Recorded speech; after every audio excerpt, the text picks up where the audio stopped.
সকাল সকাল ওয়েদারটা দেখছো কেমন পরিমাণে কুয়াশা ভর্তি। কারণ হচ্ছে কালকে যেহেতু বৃষ্টি হয়েছে, আমি তো বলেইছি, তো তার জন্য ঠান্ডাটাও যেমন কুয়াশাও পুরো ভর্তি।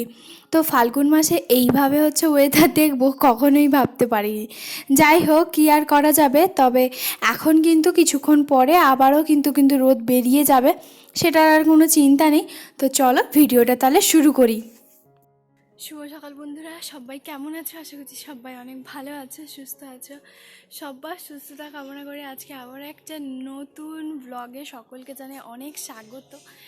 বাইরে দেখতে পাচ্ছ পেছনে পুরো কুয়াশা কুয়াশা ভর্তি। হচ্ছে তোমার ঘড়িতে 7:56। ঘুম থেকে উঠেছি 7:17-তে, আর বাইরে এই যে এত বড় কুয়াশা, অন্ধকার অন্ধকার পুরো অন্ধকার, ঠান্ডা তো ঠান্ডা বলো না। চলো না করি, সবটাই তোমাদের সঙ্গে শেয়ার করব। আশা করছি আজকের এই ভিডিওটা দেখতে তোমাদের অনেক ভালো লাগবে। চলো আগে ভেতরে যাই, তাহলে প্রচুর। ঘরের মধ্যে এসে একটুখানি রুটি আর হচ্ছে তোমার একটু আলুর তরকারি করেছি, ওই কষা কষার মতন। তো তারপরেই হচ্ছে খাওয়া দাওয়াটা এখন করে নিচ্ছি, কারণ খিদে তো ভীষণ পাচ্ছে। আর রুটি তরকারিটা হচ্ছে একটুখানি মনে হয় যে পেটটা ভারী থাকে সকালে, তার জন্যই হচ্ছে রুটি তরকারিটা করা। আর যেহেতু বাইরে প্রচণ্ড পরিমাণে ঠান্ডা, তার জন্য যাই হোক, রুটি তরকারি খাওয়ার পরে ও কিন্তু তারপরে গেছিলো বাজারে। বাজার থেকে কি কি নিয়ে আসে সেটাই হচ্ছে অপেক্ষার পালা। তবে চলো, ও কিন্তু বাজার থেকে তারপরে চলে এসেছে। এরপরে কিন্তু এখানে হচ্ছে অনেক শসা নিয়ে এসছে আর ধনেপাতা নিয়ে এসছে। আর ওখানে আলু, পেঁয়াজ, টমেটো, এইগুলোই হচ্ছে তোমার টুকটাক যে ঘরের যে জিনিসগুলো সেইগুলো। আর শসা খেতে কিন্তু স্যালাডের সঙ্গে বেশি ভালো লাগে। আর মুড়িতে অতটা দেই না, তার কারণ হচ্ছে মুড়িতে দিলে না কেমন জানি একটা চিপসে যায় মুড়িগুলো, তার জন্য। আর এখন হচ্ছে জায়গার জিনিস জায়গায় হচ্ছে তোমার রেখে দিলাম। তারপরেই কিন্তু সোজা চলে এসেছিলাম রান্না বান্না করতে। বাইরে অল্প একটুখানি কিন্তু রোদটা বেরিয়েছে, দেখে নিশ্চয়ই কাছ থেকে বুঝতে পারছো।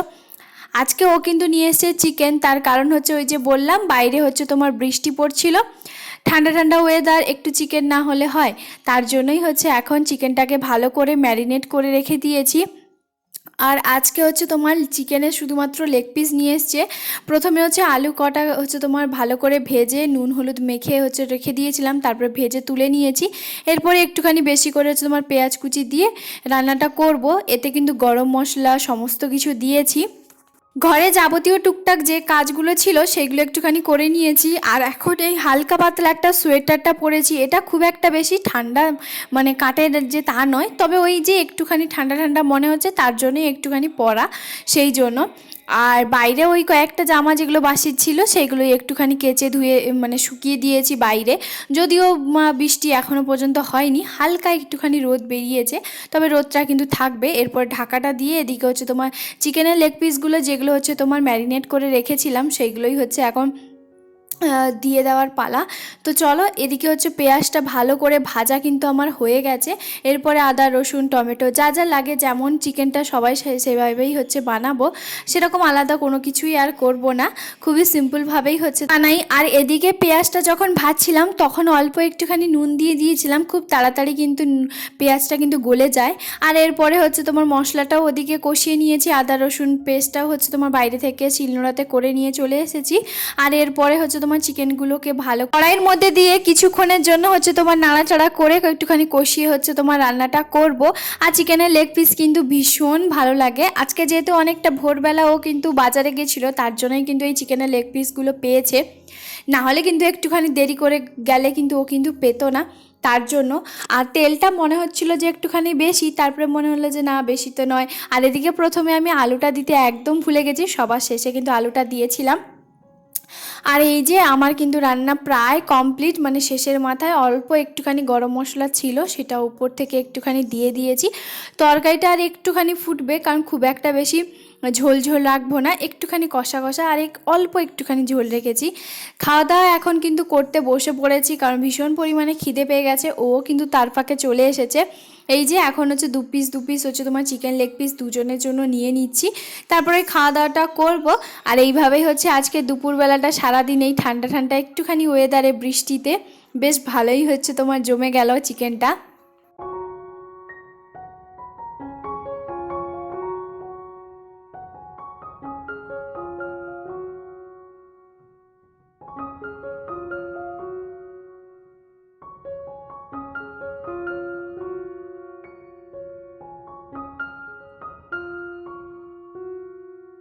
শুধুমাত্র স্যালাডটা কেটেছি আর হচ্ছে তোমার এই চিকেনটা দিয়েই হচ্ছে তোমার খাওয়া দাওয়াটা করব। আর চিকেনের সঙ্গে বেশি কিছু হিজিবিজিও পছন্দও হয় না, খুব সিম্পলের মধ্যেই ভালো লাগে। আর এই যে খুব সুন্দরভাবে কিন্তু ছেড়ে যাচ্ছে, ভালোভাবে হচ্ছে তোমার কষিয়ে হচ্ছে যেহেতু রান্নাটা করেছি, কষানোটা যদি ঠিকঠাক থাকে তাহলেই ভালো হয়। ঝাল যেহেতু আমরা দুজন খুব একটা খাই না, তবে হ্যাঁ ও কাঁচা লঙ্কাটা এমনি খায়, তবে মুড়িতে বা রুটিতে এই সব দিয়েই হচ্ছে তোমার কাঁচা লঙ্কাটা খায়। আর এরপরে হচ্ছে ও কিন্তু তরকারি যে ঝালটা সেটা কিন্তু একদমই খায় না। যাই হোক, খাওয়া দাওয়া করার পরে সোজা কিন্তু চলে এসেছি এখন সন্ধেবেলা একটুখানি চা করছি আর ওদিকে করছি একটুখানি ডিম সেদ্ধ। তার কারণ হচ্ছে দুপুরবেলা যে তরকারিটা আছে সেটা দিয়েই হচ্ছে তোমার রুটিটা হবে, তার জন্য। আর ওই জন্য ভাবলাম যে ডিমটা হচ্ছে তোমার ভেজে একটুখানি ওই ঝোলের মধ্যে দিয়ে দেবো। রুটি খাওয়ার জন্য খুব বেশি দেখবে একটা তরকারি প্রয়োজন হয় না, খুব অল্পর মধ্যে হয়ে যায়। এখন হচ্ছে আমি চা আর ও একটা কেক নিয়ে এসছে, তো তো আজকে সন্ধেবেলা কেক আর চাই হচ্ছে তোমার খাবো। চাটা একটুখানি কম হয়ে গেছে, বুঝতে পারিনি তার জন্য। যাই হোক, নিজের জন্য একাই তো খাবো আর সেরকম তো ও তো খায় না, তার জন্য দাঁড়াও ও আমাকে কল করছে। কল যখন করে তখন আমি ওপর থেকে হচ্ছে তোমার একটা ব্যাগ হচ্ছে তোমার দিয়ে দিয়েছি। আর ও হচ্ছে একটুখানি জেরক্সের এইগুলো কাজগুলো একটু করতে গেছে। ও আমাকে বলছে যে জুতোটা দেখো কেমন হয়েছে। আসলে ও আমাকে যাওয়ার সময় বলে গেছিলো যেহেতু ও খেলা মানে পাগল একটা মানুষ, তো খেলে, তো তার জন্য কি হয়েছে আগের হচ্ছে তোমার ওই যে স্পোর্টসের যে শ্যুজটা, তো সেটা একটুখানি ছিঁড়ে গেছিলো, বলছিল যে ওটা পরে আর খেলবো না। আর তার জন্যই হচ্ছে এই নতুনটা কেনা, তবে এটাও কিন্তু ভীষণ ভালো লাগছে। আর ওকে আমি এটাই বললাম যে খোকাবাবু যায় লাল জুতো পায়, এইভাবে একটা গান আছে, তো সেটাই হচ্ছে ওকে গেয়ে হচ্ছে তোমার শোনাচ্ছিলাম। তাহলে চলো আজকের ভিডিওটা এই পর্যন্তই। আজকের ভিডিওটা তোমাদের সবার কেমন লাগলো প্লিজ একটা কমেন্ট করে জানাতে একদম ভুলবে না।